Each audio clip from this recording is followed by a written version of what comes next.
ਇਹ ਹਫ਼ਤਾਵਾਰ ਬਾਈਬਲ ਦਾ ਦਰਸੀਵਾਜ਼ Plainfield Christian Science Church Independent ਵੱਲੋਂ ਹੈ, ਜਿਹੜਾ ਨਿਊ ਜਰਸੀ ਅਮਰੀਕਾ ਵਿੱਚ ਹੈ। ਹੋਰ ਮਾਲੂਮਾਤ ਲਈ ਤੁਸੀਂ ਸਾਡੀ ਵੈਬਸਾਈਟ ਵੇਖੋ www.plainfieldcs.com। ਇਹ ਸਬਕ 25 ਦਸੰਬਰ 2022 ਇਤਵਾਰ ਦੇ ਦਿਨ ਹਫ਼ਤੇ ਦੇ ਅਖੀਰ ਉੱਤੇ ਤੁਹਾਡੇ ਪੜ੍ਹਨ ਲਈ ਤਿਆਰ ਕੀਤਾ ਗਿਆ ਹੈ।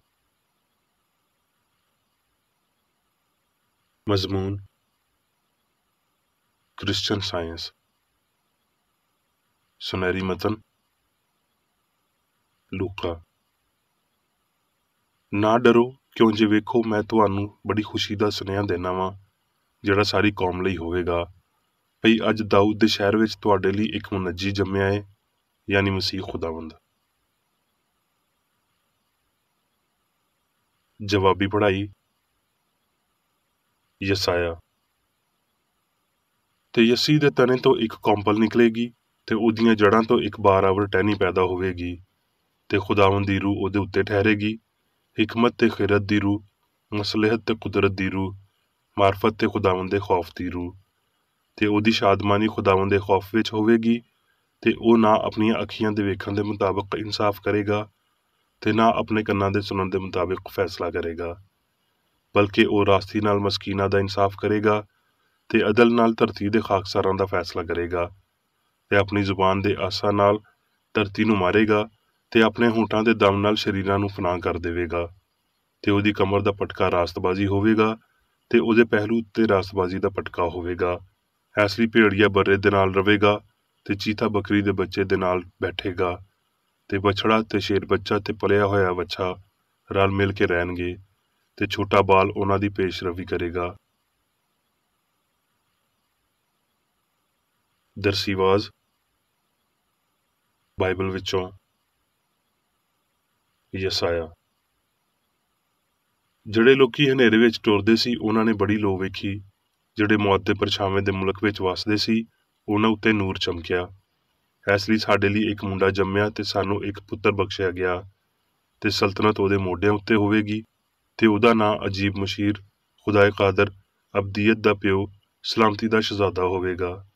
ਉਹਦੀ ਸਲਤਨਤ ਦੇ ਇਕਬਾਲ ਤੇ ਸਲਾਮਤੀ ਦੀ ਇੰਤਹਾ ਨਾ ਹੋਵੇਗੀ। ਉਹ ਦਾਊਦ ਦੇ ਤਖਤ ਤੇ ਉਹਦੀ ਮੁਮਲਕਤ ਉੱਤੇ ਅੱਜ ਤੋਂ ਹਮੇਸ਼ ਤੀਕਰ ਹੁਕਮਰਾਨ ਰਵੇਗਾ, ਤੇ ਅਦਾਲਤ ਤੇ ਸਦਾਕਤ ਨਾਲ ਉਹਨੂੰ ਕਿਆਮ ਦੇਵੇਗਾ। ਰੱਬੁਲ ਫਵਾਜ ਦੀ ਗਯੂਰੀ ਇਹ ਕਰੇਗੀ। ਮੱਤੀ। ਹੁਣ ਯਿਸੂ ਮਸੀਹ ਦੀ ਪੈਦਾਇਸ਼ ਇਸ ਤਰ੍ਹਾਂ ਹੋਈ ਕਿ ਜਦੋਂ ਉਹਦੀ ਮਾਂ ਮਰੀਮ ਦੀ ਮੰਗਣੀ ਯੂਸਫ ਨਾਲ ਹੋਈ, ਤੇ ਉਹਨਾਂ ਦੇ ਇਕੱਠੇ ਹੋਣ ਤੋਂ ਪਹਿਲਾਂ ਉਹ ਰੂਹ ਪਾਕ ਦੀ ਕੁਦਰਤ ਨਾਲ ਹਾਮਲਾ ਪਾਈ ਗਈ। ਇਸ ਲਈ ਉਹਦੇ ਸ਼ੌਹਰ ਯੂਸਫ ਨੇ, ਜਿਹੜਾ ਰਾਸਤਬਾਜ਼ ਸੀ ਤੇ ਉਹਨੂੰ ਬਦਨਾਮ ਕਰਨਾ ਨਹੀਂ ਚਾਹੁੰਦਾ ਸੀ, ਉਹਨੂੰ ਚੁੱਪ ਕੀਤੇ ਛੱਡ ਦੇਣ ਦਾ ਇਰਾਦਾ ਕੀਤਾ।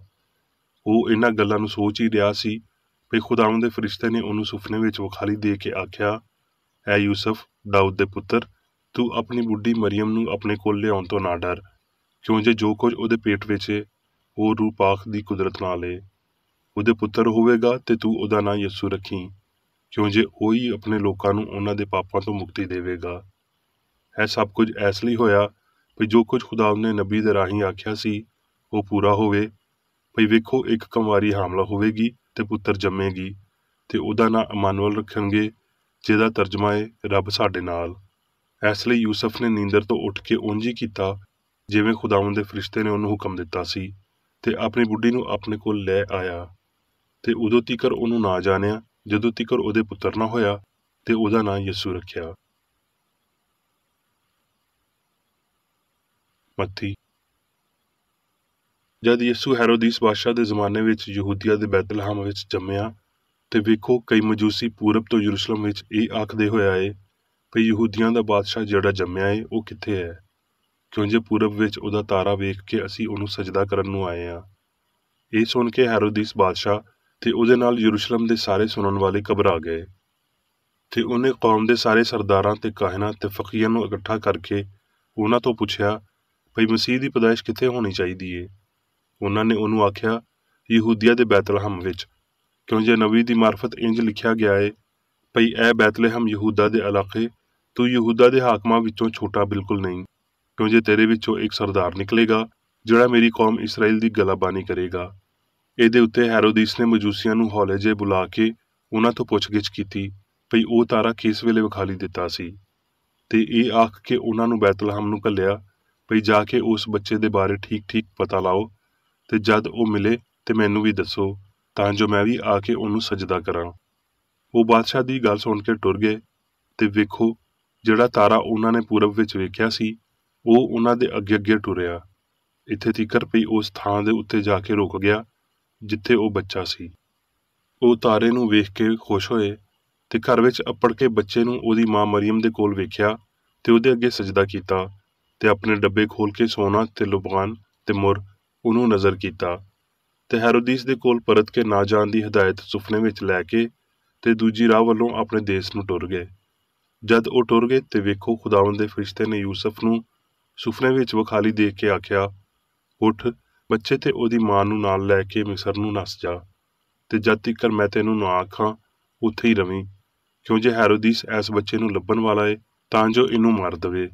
ਜਦ ਹੈਰੋਦੀਸ ਮਰ ਗਿਆ ਤੇ ਵੇਖੋ ਖੁਦਾਵੰਦ ਦੇ ਫਰਿਸ਼ਤੇ ਨੇ ਮਿਸਰ ਵਿੱਚ ਯੂਸਫ ਨੂੰ ਸੁਪਨੇ ਵਿੱਚ ਵਿਖਾਲੀ ਦੇ ਕੇ ਆਖਿਆ, ਭਈ ਉੱਠ, ਇਸ ਬੱਚੇ ਤੇ ਉਹਦੀ ਮਾਂ ਨੂੰ ਲੈ ਕੇ ਇਸਰਾਏਲ ਦੇ ਦੇਸ਼ ਵਿੱਚ ਟੁਰ ਜਾ, ਕਿਉਂ ਜੇ ਜਿਹੜੇ ਬੱਚੇ ਦੀ ਜਾਨ ਲੈਣ ਵਾਲੇ ਸੀ ਉਹ ਮਰ ਗਏ। ਇਸ ਲਈ ਉਹ ਉੱਠਿਆ ਤੇ ਬੱਚੇ ਤੇ ਉਹਦੀ ਮਾਂ ਨੂੰ ਨਾਲ ਲੈ ਕੇ ਇਸਰਾਏਲ ਦੇ ਦੇਸ਼ ਵਿੱਚ ਆ ਗਿਆ, ਤੇ ਨਾਸਰਤ ਨਾਂ ਦੇ ਇੱਕ ਸ਼ਹਿਰ ਵਿੱਚ ਜਾ ਵਸਿਆ, ਤਾਂ ਜੋ ਕੁਝ ਨਬੀਆਂ ਦੇ ਰਾਹੀਂ ਆਖਿਆ ਗਿਆ ਸੀ ਉਹ ਪੂਰਾ ਹੋਵੇ, ਭਈ ਉਹ ਨਾਸਰੀ ਅਖਵਾਏਗਾ। ਲੂਕਾ। ਉਹ ਮੁੰਡਾ ਵੱਧਦਾ ਤੇ ਤਾਕਤ ਪਾਉਂਦਾ ਗਿਆ ਤੇ ਸਿਆਣ ਨਾਲ ਮਾਮੂਰ ਹੁੰਦਾ ਗਿਆ, ਤੇ ਰੱਬ ਦਾ ਫਜ਼ਲ ਉਹਦੇ ਉੱਤੇ ਸੀ। ਲੂਕਾ। ਫਿਰ ਯਿਸੂ ਰੂਹ ਦੀ ਕੁਦਰਤ ਨਾਲ ਭਰਿਆ ਹੋਇਆ ਗਲੀਲ ਨੂੰ ਮੁੜਿਆ, ਤੇ ਸਾਰੇ ਪਾਸੇ ਉਹਦੀ ਸ਼ੋਹਰਤ ਫੈਲ ਗਈ, ਤੇ ਉਹ ਉਹਨਾਂ ਦੇ ਇਬਾਦਤਖਾਨੇ ਵਿੱਚ ਤਾਲੀਮ ਦਿੰਦਾ ਰਿਹਾ, ਤੇ ਸਾਰੇ ਉਹਦੀ ਵਡਿਆਈ ਕਰਦੇ ਰਹੇ। ਤੇ ਉਹ ਨਾਸਰਤ ਵਿੱਚ ਆਇਆ ਜਿੱਥੇ ਉਹਨੇ ਪਰਵਰਿਸ਼ ਪਾਈ ਸੀ, ਤੇ ਆਪਣੇ ਦਸਤੂਰ ਦੇ ਮੁਤਾਬਕ ਸਬਤ ਦੇ ਦਿਨ ਇਬਾਦਤਖਾਨੇ ਵਿੱਚ ਗਿਆ ਤੇ ਪੜ੍ਹਨ ਲਈ ਖਲੋਤਾ, ਤੇ ਯਸਾਇਆ ਨਬੀ ਦੀ ਕਿਤਾਬ ਉਹਨੂੰ ਦਿੱਤੀ ਗਈ, ਤੇ ਕਿਤਾਬ ਖੋਲ ਕੇ ਉਹਨੇ ਉਹ ਮੁਕਾਮ ਕੱਢਿਆ ਜਿੱਥੇ ਲਿਖਿਆ ਸੀ, ਭਈ ਖੁਦਾਵੰਦ ਦਾ ਰੂਹ ਮੇਰੇ ਉੱਤੇ ਹੈ, ਇਸ ਲਈ ਵੀ ਉਹਨੇ ਮੈਨੂੰ ਗਰੀਬਾਂ ਨੂੰ ਖੁਸ਼ਖਬਰੀ ਦੇਣ ਲਈ ਮਸਾ ਕੀਤਾ। ਉਹਨੇ ਮੈਨੂੰ ਘੱਲਿਆ ਏ ਵੀ ਕੈਦੀਆਂ ਨੂੰ ਰਿਹਾਈ ਤੇ ਅੰਨਿਆਂ ਨੂੰ ਬੇਨਾਈ ਪਾਉਣ ਦੀ ਖਬਰ ਸੁਣਾਵਾਂ, ਕੁਚਲੇ ਹੋਇਆਂ ਨੂੰ ਆਜ਼ਾਦ ਕਰਾਂ, ਤੇ ਖੁਦਾਵੰਦ ਦੇ ਸਾਲੇ ਮਕਬੂਲ ਦੀ ਮੁਨਾਦੀ ਕਰਾਂ। ਫਿਰ ਉਹ ਕਿਤਾਬ ਬੰਦ ਕਰਕੇ ਤੇ ਖਾਦਮ ਨੂੰ ਵਾਪਸ ਦੇ ਕੇ ਬੈਠ ਗਿਆ, ਤੇ ਜਿੰਨੇ ਇਬਾਦਤਖਾਨੇ ਵਿੱਚ ਸੀ ਸਾਰਿਆਂ ਦੀਆਂ ਅੱਖੀਆਂ ਉਹਦੇ ਉੱਤੇ ਲੱਗੀਆਂ ਹੋਈਆਂ ਸੀ। ਉਹ ਉਹਨਾਂ ਨੂੰ ਆਖਣ ਲੱਗਿਆ, ਭਈ ਅੱਜ ਇਹ ਨਵਿਸ਼ਤਾ ਤੁਹਾਡੇ ਸਾਹਮਣੇ ਪੂਰਾ ਹੋਇਆ। ਹੁਣ ਮੈਂ ਮੇਰੀ ਬੇਕਰ ਰੈਡੀ ਦੀ ਲਿਖੀ ਹੋਈ ਕ੍ਰਿਸਚਨ ਸਾਇੰਸ ਦੀ ਦਰਸੀ ਕਿਤਾਬ ਸਾਇੰਸ ਤੇ ਸਿਹਤ ਆਇਤਾਂ ਦੀ ਕੁੰਜੀ ਦੇ ਨਾਲ ਵਿੱਚੋਂ ਲਈਆਂ ਹੋਈਆਂ ਲਿਖਾਈਆਂ ਪੜਾਂਗਾ। ਸਾਇੰਸ ਤੇ ਸਿਹਤ। ਉਹਨਾਂ ਲਈ ਜਿਹੜੇ ਕਾਇਮ ਰਹਿਣ ਵਾਲੇ ਲਾਮਤਨਾਹੀ ਵੱਲ ਝੁਕਾਓ ਰੱਖਦੇ ਨੇ, ਅੱਜ ਬਹੁਤ ਵੱਡੀਆਂ ਬਰਕਤਾਂ ਨੇ। ਇਸ ਤੋਂ ਪਹਿਲਾਂ ਭਈ ਜੀ ਉੱਠਣ ਦੇ ਦਿਨ ਦੀ ਪੂਰੀ ਲੋ ਚਮਕੇ, ਜਾਗਣ ਵਾਲਾ ਚਰਵਾਹਾ ਫਜਰ ਦੀਆਂ ਪਹਿਲੀਆਂ ਹਲਕੀਆਂ ਛੁਆਵਾਂ ਵੇਖਦਾ ਏ। ਇਸ ਲਈ ਨਬੀ ਚਰਵਾਹਿਆਂ ਲਈ ਪੀਲਾ ਸਿਤਾਰਾ ਚਮਕਿਆ।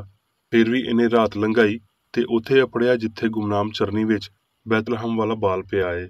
ਮਸੀਹ ਸਚਾਈ ਦੇ ਇਨਸਾਨੀ ਕਾਸਦ, ਜਿਹੜੇ ਹਨੇਰ ਸਮਝ ਵਾਲਿਆਂ ਨੂੰ ਯਿਸੂ ਮਸੀਹ ਦੇ ਰਾਹੀਂ ਮੁਕਤੀ ਦੀ ਰਾਹ ਵਾਜ਼ਿਆ ਕਰਦੇ ਨੇ, ਜਦ ਤੀਕਰ ਵੀ ਗਲਤੀ ਦੀ ਰਾਹ ਦੇ ਸਵੇਰੇ ਵਿੱਚ ਫਜਰ ਦੀਆਂ ਛੁਆਵਾਂ ਨਹੀਂ ਨਿਕਲਦੀਆਂ ਤੇ ਹਸਤੀ ਦਾ ਰਹਿਨੁਮਾ ਸਿਤਾਰਾ ਨਹੀਂ ਚਮਕਦਾ। ਮਜੂਸੀਆਂ ਨੂੰ ਇਸ ਇਲਾਹੀ ਸਾਇੰਸ ਦੇ ਸਿਤਾਰੇ ਨੂੰ ਵੇਖਣ ਤੇ ਇਹਦੇ ਮਗਰ ਟੁਰਨ ਦੀ ਹਦਾਇਤ ਦਿੱਤੀ ਗਈ, ਜਿਹੜਾ ਅਬਦੀ ਹਮਾਂਗੀ ਦੀ ਰਾਹ ਉੱਤੇ ਚਮਕਿਆ। ਕਿਉਂ ਜੇ ਲਖਾਰਨ ਨੇ ਬਿਮਾਰੀ ਤੇ ਇਹਦੇ ਨਾਲ ਪਾਪ ਦੇ ਇਲਾਜ ਵਿੱਚ ਸੱਚਾਈ ਦੀ ਤਾਕਤ ਨੂੰ ਲੱਭਿਆ, ਉਹਦਾ ਨਿਜ਼ਾਮ ਪੂਰੇ ਤੌਰ ਤੇ ਤਸਦੀਕਸ਼ੁਦਾ ਸੀ ਤੇ ਇਹ ਕਦੀ ਅੱਧਾ ਨਹੀਂ ਰਿਹਾ। ਇਹ ਅਸਮਾਨੀ ਯਕੀਨ, ਉਹ ਯਕੀਨ ਜਿਹੜਾ ਬਦਨੀ ਹਿੱਸਾਂ ਦੀ ਗਵਾਹੀ ਦੇ ਖਿਲਾਫ ਹੈ, ਮੇਰੇ ਤੀਕਰ ਕਿਵੇਂ ਅਪੜਿਆ। ਮੁਕੱਦਸ ਪੌਲੁਸ ਦੇ ਮੁਤਾਬਕ ਇਹ ਰੱਬ ਦੇ ਉਸ ਫਜ਼ਲ ਦੀ ਦੇਣ ਸੀ ਜਿਹੜਾ ਉਹਦੀ ਕੁਦਰਤ ਦੀ ਤਾਸੀਰ ਨਾਲ ਮੇਰੇ ਉੱਤੇ ਹੋਇਆ। ਜਦੋਂ ਜ਼ਾਹਰੀ ਤੌਰ ਤੇ ਮਾਦੀ ਵਜੂਦੀਅਤ ਦੀ ਹੱਦਾਂ ਦੇ ਨੇੜੇ ਮੌਤ ਦੀ ਵਾਦੀ ਦੇ ਪਰਛਾਵੇਂ ਹੇਠਾਂ ਪਹਿਲਾਂ ਤੋਂ ਖਲੋਤੇ ਹੋਏ ਮੈਂ ਇਲਾਹੀ ਸਾਇੰਸ ਵਿੱਚ ਇਹ ਸੱਚਾਈਆਂ ਸਿੱਖੀਆਂ ਨੇ ਵੀ ਸਾਰੇ ਸੱਚੇ ਬੰਦੇ ਰੱਬ ਯਾਨੀ ਇਲਾਹੀ ਸਾਇੰਸ ਵਿੱਚ ਨੇ, ਤੇ ਇਹ ਪਈ ਹਯਾਤੀ ਸੱਚਾਈ ਤੇ ਮੁਹੱਬਤ ਕਾਦਰ ਮੁਤਲਕ ਤੇ ਅਜ਼ਲੀ ਨੇ। ਪਈ ਸੱਚਾਈ ਦਾ ਮੁਖਾਲਫ, ਜਿਹਨੂੰ ਗਲਤੀ, ਬਿਮਾਰੀ, ਮੌਤ ਆਖਿਆ ਜਾਂਦਾ ਏ, ਮਾਦੀ ਸੋਚ ਦੀ ਝੂਠੀ, ਮਾਦੀ ਸਿਆਣ ਦੀ ਝੂਠੀ ਗਵਾਹੀ ਏ। ਪਈ ਐਸ ਝੂਠੀ ਸਿਆਣ ਵਿੱਚ ਈਮਾਨ ਦੇ ਲਿਹਾਜ਼ ਨਾਲ ਮਾਦੀ ਸੋਚ ਦੀ ਨਫਸੀ ਹਾਲਤ ਸ਼ਾਮਲ ਹੁੰਦੀ ਏ, ਜਿਹਨੂੰ ਨਾਂ ਦੀ ਸਿਆਣ ਮਾਦਾ ਆਖਦੀ ਏ। ਇਸ ਤਰ੍ਹਾਂ ਰੂਹ ਦੀ ਅਸਲੀ ਸਿਆਣ ਰੁਕ ਜਾਂਦੀ ਏ। ਮੇਰੀ ਇਸ ਤਲਾਸ਼ ਨੇ ਪਈ ਗਲਤ ਫਾਨੀ ਤੇ ਗਲਤ ਨਾਂ ਤੋਂ ਬੁਲਾਈ ਜਾਣ ਵਾਲੀ ਸਿਆਣ ਬਦਨ ਦੀ ਸਾਰੀ ਹਯਾਤੀਅਤ ਤੇ ਕੰਮ ਨੂੰ ਪੈਦਾ ਕਰਦੀ ਏ। ਮੇਰੀ ਸੋਚ ਨੂੰ ਨਵੀਆਂ ਰਾਵਾਂ ਉੱਤੇ ਕੰਮ ਕਰਨ ਨੂੰ ਲਾ ਦਿੱਤਾ ਤੇ ਮੇਰੀ ਇਸ ਸਲਾਹ ਦੇ ਇਜ਼ਹਾਰ ਨੂੰ ਰਹਿਨੁਮਾਈ ਦਿੱਤੀ ਭਈ ਸਿਆਣ ਦੀ ਸਾਇੰਸ ਵਿੱਚ ਸਿਆਣ ਹੀ ਸਭ ਕੁਝ ਏ ਤੇ ਮਾਦਾ ਕੋਈ ਸ਼ੈ ਨਾ ਹੋਣ ਦਾ ਇੱਕ ਬੁਨਿਆਦੀ ਅੰਸਰ ਏ। ਕ੍ਰਿਸਚਨ ਸਾਇੰਸ ਗੈਰ ਮੁਤਨਾਜ਼ਿਆ ਤੌਰ ਤੇ ਇਹ ਜ਼ਾਹਿਰ ਕਰਦੀ ਏ ਭਈ ਸਿਆਣ ਹੀ ਸਭ ਕੁਝ ਏ, ਭਈ ਕੱਲੀਆਂ ਅਸਲੀਤਾਂ ਸਿਆਣ ਤੇ ਖਿਆਲ ਨੇ। ਮੇਰੀ ਸਮਝ ਵਿੱਚ ਸੱਚਾਈ ਦਾ ਇਨਕਸ਼ਾਫ ਹੌਲੀ-ਹੌਲੀ ਤੇ ਜ਼ਾਹਰੀ ਤੌਰ ਤੇ ਇਲਾਹੀ ਤਾਕਤ ਦੇ ਰਾਹੀਂ ਆਇਆ। ਜਦ ਇੱਕ ਨਵਾਂ ਰੂਹਾਨੀ ਖਿਆਲ ਧਰਤੀ ਉੱਤੇ ਆਉਂਦਾ ਏ ਤੇ ਯਸਾਇਆ ਦਾ ਇਲਹਾਮੀ ਕਲਾਮ ਨਵੇਂ ਸਿਰੇ ਤੋਂ ਪੂਰਾ ਹੁੰਦਾ ਏ, ਸਾਨੂੰ ਇੱਕ ਪੁੱਤਰ ਦਿੱਤਾ ਗਿਆ, ਉਹਦਾ ਨਾਂ ਅਜੀਬ ਮਸ਼ੀਰ ਹੋਵੇਗਾ। ਯਿਸੂ ਨਾਸਰੀ ਦੀ ਆਮਦ ਮਸੀਹੀ ਦੌਰ ਦੀ ਪਹਿਲੀ ਸਦੀ ਦਾ ਅਹਾਤਾ ਕਰਦੀ ਏ, ਪਰ ਮਸੀਹ ਇਬਤਦਾਈ ਵਰ੍ਹਿਆਂ ਜਾਂ ਅਖੀਰੀ ਦਿਨਾਂ ਦੀ ਕੈਦ ਤੋਂ ਬਗੈਰ ਏ। ਮਸੀਹੀ ਦੌਰ ਤੋਂ ਪਹਿਲੇ ਤੇ ਬਾਅਦ ਵਿੱਚ ਪੀੜ੍ਹੀ ਤੋਂ ਪੀੜ੍ਹੀ ਮਸੀਹ ਰੂਹਾਨੀ ਖਿਆਲ ਤੇ ਰੱਬ ਦੇ ਪਰਛਾਵੇਂ ਦੇ ਤੌਰ ਤੇ ਉਹਨਾਂ ਲੋਕਾਂ ਲਈ ਕੁਝ ਖਾਸ ਤਾਕਤ ਤੇ ਫਜ਼ਲ ਦੇ ਨਾਲ ਆਇਆ ਜਿਹੜੇ ਮਸੀਹ ਯਾਨੀ ਸੱਚਾਈ ਨੂੰ ਹਾਸਲ ਕਰਨ ਲਈ ਤਿਆਰ ਸੀ। ਬਿਮਾਰ ਤੇ ਪਾਪ ਕਰਨ ਵਾਲੇ ਨੂੰ ਸ਼ਿਫਾ ਦਿੰਦਿਆਂ ਹੋਏ ਯਿਸੂ ਨੇ ਇਸ ਅਸਲੀਅਤ ਨੂੰ ਵਾਜ਼ਿਹ ਕੀਤਾ ਭਈ ਸ਼ਿਫਾ ਦਾ ਅਸਰ ਇਲਾਹੀ ਅਸੂਲ ਤੇ ਮਸੀਹ ਦੀ ਰੂਹ ਦੇ ਫਹਿਮ ਮਗਰ ਟੁਰਿਆ, ਜਿਨ੍ਹੇ ਬਦਨੀ ਯਿਸੂ ਉੱਤੇ ਹੁਕਮਰਾਨੀ ਕੀਤੀ। ਇਸ ਅਸੂਲ ਲਈ ਕੋਈ ਸ਼ਾਹੀ ਘਰਾਨਾ, ਕੋਈ ਮੁਤਬਰਕ ਇਜਾਰਾਦਾਰੀ ਨਹੀਂ ਏ। ਇਹਦਾ ਕੱਲਾ ਤਾਜਦਾਰ ਫਾਨੀ ਇਕਤਦਾਰ ਏ। ਇਹਦਾ ਕੱਲਾ ਕਾਹਿਨ ਰੂਹਾਨੀ ਇਨਸਾਨ ਏ। ਬਾਈਬਲ ਇਹ ਵਾਜ਼ਿਹ ਕਰਦੀ ਏ ਭਈ ਸਾਰੇ ਇਮਾਨਦਾਰਾਂ ਨੂੰ ਰੱਬ ਲਈ ਬਾਦਸ਼ਾਹ ਤੇ ਕਾਹਿਨ ਬਣਾ ਦਿੱਤਾ ਗਿਆ ਏ। ਬਾਹਰੋਂ ਆਉਣ ਵਾਲੇ ਨਾ ਉਦੋਂ ਤੇ ਨਾ ਹੁਣ ਮਸੀਹ ਦੀ ਇਸ ਸਲਤਨਤ ਨੂੰ ਸਮਝੇ ਸੀ। ਬੰਦਿਆਂ ਵਿੱਚ ਹਕੀਰ ਤੇ ਮਰਦੂਦ, ਇਹ ਯਸਾਇਆ ਵੱਲੋਂ ਆਉਣ ਵਾਲੇ ਸਲਾਮਤੀ ਦੇ ਸ਼ਹਿਜ਼ਾਦੇ ਲਈ ਵਾਜ਼ਿਹ ਲਫ਼ਜ਼ ਸੀ। ਪੋਸ਼ੀਦਾ ਰੱਬ ਦੇ ਬਾਰੇ ਇੱਕ ਮੁਰਦਾ ਫਹਿਮ ਵੱਲੋਂ ਅੱਜ ਦੀ ਤਰੱਕੀ ਕਰਨ ਵਾਲੀ ਸਦੀ ਉਸ ਮਸੀਹੀ ਸ਼ਿਫਾ ਦੇ ਖਿਆਲ ਨੂੰ ਗੈਰ ਮਸੀਹੀ ਸਲਾਹ ਤੇ ਇਸਤੇਮਾਲ ਦੇ ਹੇਠਾਂ ਕਰ ਦਿੰਦੀ ਏ, ਜਿਹਦਾ ਮਜ਼ਾ ਯਿਸੂ ਨੇ ਲਿਆ ਸੀ, ਪਰ ਨਾ ਮੁੱਕਣ ਵਾਲੀਆਂ ਅਸਲੀਤਾਂ ਉੱਤੇ ਇਹਦਾ ਕੋਈ ਅਸਰ ਨਹੀਂ ਹੁੰਦਾ। ਸਾਇੰਸ ਤੇ ਸਿਹਤ ਕਿਤਾਬ ਵਿੱਚ ਪਾਈ ਜਾਣ ਵਾਲੀ ਸਾਇੰਸ ਦੇ ਬਾਰੇ ਨਾ ਕਿਸੇ ਇਨਸਾਨ ਦੀ ਕਲਮ ਤੇ ਨਾ ਜ਼ੁਬਾਨ ਨੇ ਮੈਨੂੰ ਕੁਝ ਸਿਖਾਇਆ ਤੇ ਕੋਈ ਜ਼ੁਬਾਨ ਜਾਂ ਕਲਮ ਇਹਨੂੰ ਤਰਕ ਨਹੀਂ ਕਰ ਸਕਦੀ। ਸ਼ਾਇਦ ਇਸ ਕਿਤਾਬ ਨੂੰ ਖੋਖਲੀ ਤਨਕੀਦ ਜਾਂ ਲਾਪਰਵਾਹ ਤੇ ਬਦਨੀਅਤ ਤਾਲਬੇ ਇਲਮਾਂ ਵੱਲੋਂ ਮਸਖ ਕੀਤਾ ਜਾਵੇ ਤੇ ਇਹਦੇ ਖਿਆਲਾਂ ਦੀ ਆਰਜ਼ੀ ਤੋਹੀਨ ਜਾਂ ਗਲਤ ਤਰਜਮਾਨੀ ਕੀਤੀ ਜਾਵੇ, ਪਰ ਪਛਾਣਨ ਤੇ ਇਜ਼ਹਾਰ ਕਰਨ ਲਈ ਸਾਇੰਸ ਤੇ ਸੱਚ ਇਹਦੇ ਵਿੱਚ ਹਮੇਸ਼ਾ ਮੌਜੂਦ ਰਹੇਗਾ। ਆਓ ਸਾਡੇ ਮੈਂਬਰਾਂ ਨੂੰ ਕ੍ਰਿਸਚਨ ਸਾਇੰਸ ਦੇ ਨਾਲ ਇਨਸਾਫ ਕਰਨ ਦਈਏ। ਛਾਪੇਖਾਨਿਆਂ ਵੱਲੋਂ ਇਹਦੀ ਇਨਸਾਫ ਨਾਲ ਨੁਮਾਇੰਦਗੀ ਹੋਣ ਦਿਓ। ਇਹਨੂੰ ਹੁਣ ਸਾਡੇ ਉਹਨਾਂ ਤਾਲੀਮ ਦੇਣ ਵਾਲੇ ਅਦਾਰਿਆਂ ਵਿੱਚ ਥਾਂ ਦਿਓ ਜਿਹੜੇ ਨਜ਼ਰੀਆ ਪ੍ਰਸਤ ਇਲਾਹੀਆਤ ਤੇ ਇਲਮੁਲ ਹਯਾਤ ਦੇ ਕਬਜ਼ੇ ਵਿੱਚ ਨੇ, ਤੇ ਇਹ ਤਾਲੀਮ ਉਹਨਾਂ ਪੁਰਾਣੇ ਨਿਜ਼ਾਮਾਂ ਦੇ ਮੁਕਾਬਲੇ ਵਿੱਚ ਬਹੁਤੀ ਤੇਜ਼ੀ ਨਾਲ ਪਾਪ ਤੇ ਬਿਮਾਰੀ ਨੂੰ ਦੂਰ ਕਰੇਗੀ ਜਿਨ੍ਹਾਂ ਨੂੰ ਇਹਨਾਂ ਸਾਰਿਆਂ ਉੱਤੇ ਹੁਕਮਰਾਨੀ ਕਰਨ ਲਈ ਮੁਕਰਰ ਕੀਤਾ ਗਿਆ ਸੀ, ਜਿਨ੍ਹਾਂ ਦੀ ਲੋੜ ਖੁਦ ਸਾਖਤਗੀ ਤੇ ਮੁਨਾਦੀ ਲਈ ਪੈਂਦੀ ਏ। ਭਾਵੇਂ ਇਹ ਸ਼ੁਮਾਰਾ ਆਪਣੇ ਅੰਦਰ ਸ਼ਫਾਈਆ ਸਿਆਣ ਦੀ ਪੂਰੀ ਸਾਇੰਸ ਰੱਖਦਾ ਏ, ਫਿਰ ਵੀ ਇਹ ਕਦੀ ਨਾ ਸਮਝੋ ਭਈ ਤੁਸੀਂ ਇਸ ਕਿਤਾਬ ਦਾ ਬਸ ਇੱਕ ਹਲਕਾ ਜਿਹਾ ਮੁਸ਼ਾਹਿਦਾ ਕਰਨ ਨਾਲ ਸਾਇੰਸ ਦੇ ਪੂਰੇ ਮਤਲਬ ਨੂੰ ਸਮਝ ਲਵੋਗੇ। ਇਸ ਕਿਤਾਬ ਨੂੰ ਪੜ੍ਹਨ ਦੀ ਲੋੜ ਏ ਤੇ ਸਾਇੰਸੀ ਸ਼ਿਫਾ ਦੇ ਅਸੂਲਾਂ ਦਾ ਇਜ਼ਹਾਰ ਕ੍ਰਿਸਚਨ ਸਾਇੰਸ ਦੀ ਰੂਹਾਨੀ ਨਿਉ ਉੱਤੇ ਪੱਕੇ ਤਰੀਕੇ ਨਾਲ ਤੁਹਾਨੂੰ ਲਾ ਦੇਵੇਗਾ। ਇਹ ਸਬੂਤ ਤੁਹਾਨੂੰ ਉਹਨਾਂ ਨਜ਼ਰੀਆਂ ਦੇ ਮੁੱਕਣ ਵਾਲੇ ਅਸਾਰ ਤੋਂ ਉੱਚਾ ਕਰਦਾ ਏ ਜਿਹੜੇ ਪਹਿਲੇ ਤੋਂ ਮੁੱਕ ਰਹੇ ਨੇ, ਤੇ ਤੁਹਾਨੂੰ ਹਸਤੀ ਦੀਆਂ ਉਹਨਾਂ ਰੂਹਾਨੀ ਅਸਲੀਤਾਂ ਨੂੰ ਸਮਝ ਦੇ ਕਾਬਲ ਬਣਾ ਦਿੰਦਾ ਏ ਜਿਹੜੀਆਂ ਹੁਣ ਤੀਕਰ ਲਾ ਹਾਸਲ ਤੇ ਜ਼ਾਹਰੀ ਤੌਰ ਤੇ ਮੱਧਮ ਸੀ। ਕ੍ਰਿਸਚਨ ਸਾਇੰਸ ਦੀ ਬਦਨੀ ਸ਼ਿਫਾ ਇਲਾਹੀ ਅਸੂਲ ਦੇ ਕੰਮ ਨਾਲ ਹੁਣ ਯਿਸੂ ਦੇ ਜ਼ਮਾਨੇ ਵਾਂਗਰ ਸਾਹਮਣੇ ਆਉਂਦੀ ਏ, ਜਿਹਦੇ ਤੋਂ ਪਹਿਲਾਂ ਪਾਪ ਤੇ ਬਿਮਾਰੀ ਇਨਸਾਨੀ ਸਮਝ ਵਿੱਚ ਆਪਣੀ ਅਸਲੀਅਤ ਗਵਾ ਦਿੰਦੇ ਨੇ ਤੇ ਇੰਜ ਫਿਤਰੀ ਤੇ ਲਾਜ਼ਮੀ ਤੌਰ ਤੇ ਗਾਇਬ ਹੋ ਜਾਂਦੇ ਨੇ ਜਿਵੇਂ ਹਨੇਰਾ ਲੋ ਨੂੰ ਤੇ ਪਾਪ ਦਰੁਸਤਗੀ ਨੂੰ ਥਾਂ ਦਿੰਦੇ ਨੇ। ਉਸ ਵੇਲੇ ਵਾਂਗਰ ਹੁਣ ਵੀ ਇਹ ਵੱਡੇ ਕੰਮ ਮਾਫੂਕੁਲ ਫਿਤਰੀ ਨਹੀਂ ਬਲਕਿ ਫਿਤਰੀ ਨੇ। ਇਹ ਇਮੈਨੂਅਲ ਜਾਂ ਰੱਬ ਸਾਡੇ ਨਾਲ ਏ ਦਾ ਨਿਸ਼ਾਨ ਨੇ, ਇੱਕ ਇਲਾਹੀ ਅਸਰ ਜਿਹੜਾ ਇਨਸਾਨੀ ਸਮਝ ਵਿੱਚ ਮੌਜੂਦ ਏ ਤੇ ਆਪਣੇ ਆਪ ਨੂੰ ਦੁਹਰਾਉਂਦਿਆਂ ਹੋਏ ਹੁਣ ਆ ਰਿਹਾ ਏ, ਜਿਵੇਂ ਮਾਜ਼ੀ ਵਿੱਚ ਇਹ ਵਾਅਦਾ ਕੀਤਾ ਗਿਆ ਸੀ। ਭਈ ਸਮਝ ਦੇ ਕੈਦੀਆਂ ਨੂੰ ਰਿਹਾਈ ਤੇ ਅੰਨਿਆਂ ਨੂੰ ਬਿਨਾਈ ਪਾਉਣ ਦੀ ਖਬਰ ਦੇਣ ਲਈ ਤੇ ਕੁਚਲੇ ਹੋਇਆਂ ਨੂੰ ਆਜ਼ਾਦ ਕਰਨ ਲਈ। ਸਾਡੇ ਮਾਲਕ ਦੀ ਜ਼ਮੀਨੀ ਹਯਾਤੀ ਵਿੱਚ ਰੂਹਾਨੀ ਖਿਆਲ ਦੇ ਰੂਪ ਦੀ ਇੱਕ ਮੁਖਤਸਰ ਜਿਹੀ ਤਾਰੀਖ ਸੀ, ਪਰ ਉਹਦੀ ਬਾਦਸ਼ਾਹੀ ਦਾ ਅਖੀਰ ਨਾ ਹੋਵੇਗਾ, ਕਿਉਂ ਜੇ ਮਸੀਹ ਰੱਬ ਦਾ ਖਿਆਲ ਸਾਰੀਆਂ ਕੌਮਾਂ ਤੇ ਉਮਤਾਂ ਤੇ ਇਲਾਹੀ ਸਾਇੰਸ ਦੇ ਨਾਲ ਆਮਰਾਨਾ ਤੌਰ ਤੇ ਪੂਰੇ ਤੌਰ ਤੇ ਫੈਸਲਾਕੁਨ ਅੰਦਾਜ਼ ਵਿੱਚ ਹੁਕੂਮਤ ਕਰੇਗਾ। ਹੁਣ ਮੈਂ ਮੇਰੀ ਬੇਕਰ ਰੈਡੀ ਵੱਲੋਂ ਚਰਚ ਮੈਨੂਅਲ ਵਿੱਚ ਦਿੱਤੇ ਹੋਏ ਰੋਜ਼ਾਨਾ ਦੇ 3 ਫਰਜ਼ ਪੜਾਂਗਾ। ਰੋਜ਼ਾਨਾ ਦੀ ਦੁਆ। ਇਸ ਚਰਚ ਦੇ ਹਰ ਰੁਕਨ ਦਾ ਇਹ ਫਰਜ਼ ਹੈ ਭਈ ਉਹ ਹਰ ਰੋਜ਼ ਇਹ ਦੁਆ ਕਰੇ, ਤੇਰੀ ਬਾਦਸ਼ਾਹੀ ਆਵੇ, ਇਲਾਹੀ ਸੱਚਾਈ, ਹਯਾਤੀ ਤੇ ਪਿਆਰ ਦੀ ਸਲਤਨਤ ਮੇਰੇ ਅੰਦਰ ਕਾਇਮ ਹੋਵੇ ਤੇ ਸਾਰੇ ਪਾਪ ਮੈਥੋਂ ਨਿਕਲ ਜਾਣ ਤੇ ਤੇਰਾ ਕਲਾਮ ਸਾਰੇ ਇਨਸਾਨਾਂ ਦੇ ਪਿਆਰ ਨੂੰ ਵਧਾਵੇ ਤੇ ਉਹਨਾਂ ਉੱਤੇ ਹੁਕੂਮਤ ਕਰੇ। ਮਕਸਦਾਂ ਤੇ ਕੰਮਾਂ ਦਾ ਇੱਕ ਅਸੂਲ। ਨਾ ਕੋਈ ਮੁਖਾਲਫਤ ਤੇ ਨਾ ਕੋਈ ਜ਼ਾਤੀ ਤਾਲੁਕ ਮਾਦਰੀ ਚਰਚ ਦੇ ਕਿਸੇ ਰੁਕਨ ਦੇ ਮਕਸਦਾਂ ਜਾਂ ਕੰਮਾਂ ਉੱਤੇ ਅਸਰ ਕਰਨੇ ਚਾਹੀਦੇ।